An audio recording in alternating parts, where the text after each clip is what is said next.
Good afternoon, I'm Steve Hensley. First at 4, almost 3 years after the disappearance of Wesley Hook of Pikeville, his family is one step closer to justice. Eric DeLeon is one of 3 people arrested in connection with kidnapping and killing Hook. He was back in court in Floyd County today. He was sentenced to 30 years in prison after taking a plea deal for kidnapping.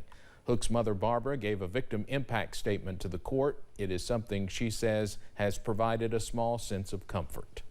I feel good. I know that sounds weird, but I feel better. I feel like it's a weight off my shoulders. Barbara Hook says she believes she saw a sense of remorse from DeLeon today. She is hopeful that she will soon see full justice for her son's murder. Due to the flood last July, both Buckhorn and Robinson schools in Perry County were heavily impacted, which meant students from each school had to be combined at the old A.B. Combs building in Hazard. However, the waiting game is leaving many in the Buckhorn community with questions. The Perry County Board of Education says they are moving things along as quickly as possible. I know how much they care for our children. The thing is, the children back here in this area, they have definitely been forgotten. Not just here at Buckhorn, but even at their school that they're currently being housed in at A.B. Combs.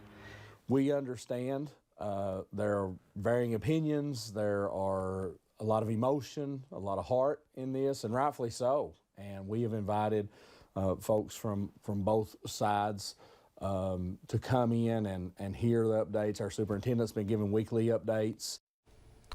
WYMT's Olivia Calfee will have more on the plans for Buckhorn, and we'll also hear more from the community tonight at 6.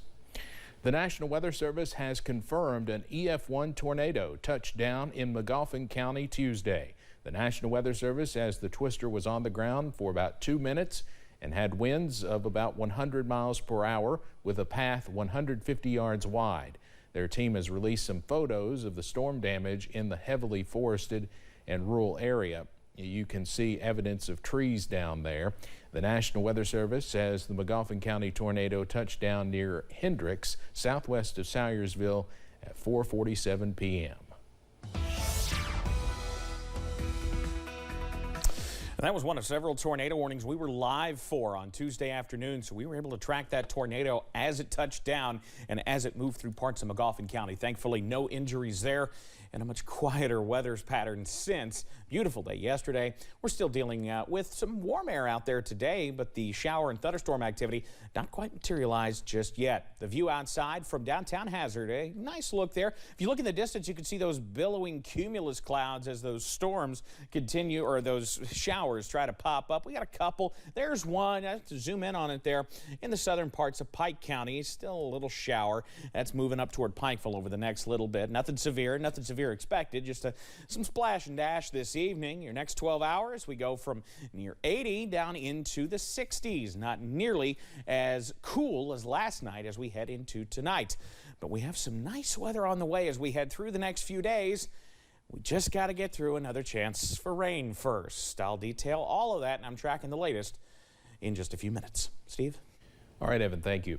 A large fire broke out in a densely populated area in Charlotte, North Carolina today. The Charlotte Fire Department says it started sometime before 9 this morning in the South Park Mall area on that city's south side. Fire officials say the fire alarm blaze required the help of several dozen firefighters, and many are still dealing with the cleanup at this hour. People in Charlotte say they could see the smoke for several miles.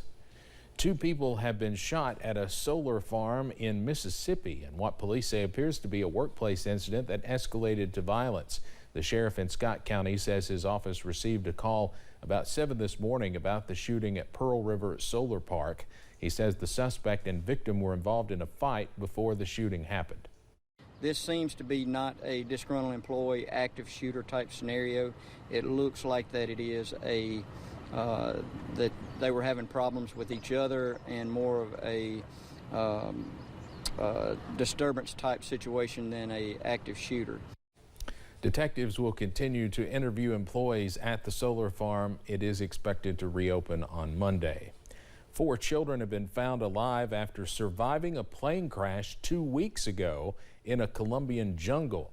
Their plane was making a trip from one province to another when one of the engines failed. Officials with the Colombian Army say there were no adult survivors. The 4 children escaped the wreckage and made their way through the jungle. Officials say they survived by finding fruit and making shelters with jungle vegetation. The trail they left behind is what led rescuers to them. A new 3D scan of the wreckage of the Titanic is letting us see the world's most famous ocean liner in a new way. CBS's Bradley Blackburn has the images and how they could lead to new answers about its demise. The ghostly wreckage of the Titanic has never been more clear. The first full 3D scan shows every angle, from the rusted bow to the captain's bridge and wheelhouse. You call this a digital twin of the ship. Yeah, this is something we're not used to because it's new technology. All these scans together allow us to put together an absolute digital replica in every detail, every rivet of the Titanic. And that's extraordinary. It was created with 700,000 images captured by remote-controlled subs last summer. The scan eliminates the distortion of the murky water, showing the full scale of the shipwreck and small details like the serial number on a propeller. It could also offer new clues about the disaster that claimed more than 1,500 lives. Come on! Even Hollywood's most famous depiction was based on assumptions of how the ship broke apart. We don't even know if she hit it along the starboard side, as shown in all the movies. She might have grounded on the iceberg. And this photogrammetry model is one of the first major steps to driving the Titanic story toward evidence-based research and not speculation. Time is running out because the wreckage is deteriorating rapidly in the deep sea. But this 3D scan now freezes the Titanic in time again.